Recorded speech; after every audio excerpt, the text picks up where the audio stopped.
We're exhausting all options. Ang importante, mahuli ang mami mo. Hindi nga nagustuhan ang ginawa ni RJ at Giselle dito sa social media at nag-react itong si Zoe na bakit ipakalandakan daw ni RJ at Giselle ang nangyayari sa kanilang pamilya na tila wanted na nga ngayon itong si Moira saan mang sulok ng dako ng mundo. At dito nga na sinabi ni Zoe na bakit daw kailangan pa nilang gawin. Kahihiyan daw ng kanilang pamilya. At dito naman na sinagot ni RJ itong si Zoe na wala na daw siyang pakialam kung magiging kahihiyan man iyon sa kanilang pamilya. Ang importante ay mahuli daw agad itong si Moira nang sa ganon ay mapagbayaran ang kasalanan nito sa ginawa nga dito kay Don Pepe. At dito rin, tumawag itong si Carlos dito kay Moira at binalaan ito na mag-ingat-ingat daw sa kanyang kilos dahil nasa Japan itong sina Annalyn at Lynette baka makita nga itong si Moira. At hindi nga nagkamali dahil kinabukasan nakipagkita itong si Moira sa sinasabing tauhan at kakilala ni Carlos Benitez upang siyang magbago dito sa identity ni Moira. At huli na dahil sakto naman na sinundan ni Annalyn itong babae na nakaiwan dito sa gloves na nakapatong sa lamesa. At dito niya napagtanto kung sino ang babaeng ito. Nang lumingon nga itong si Moira ay kitang-kita nga dito ni Annalyn na nandirito pala sa Japan nagtatago itong si Moira.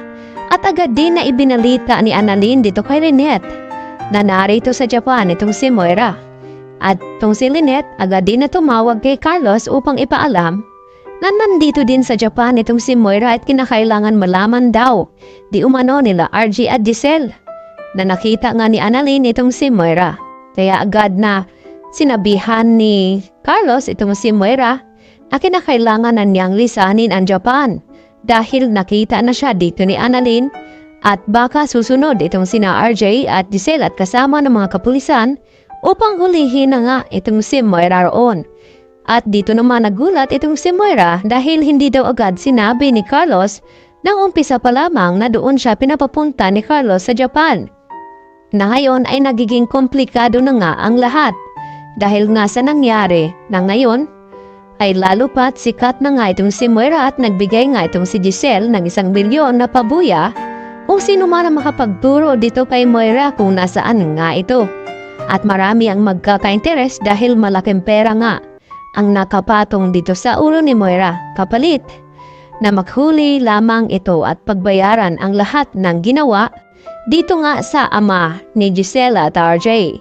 Kaya ngayon, kabado naman itong si Zoe nang malaman niya na nakita na nga ni Annalyn itong si Moira sa Japan.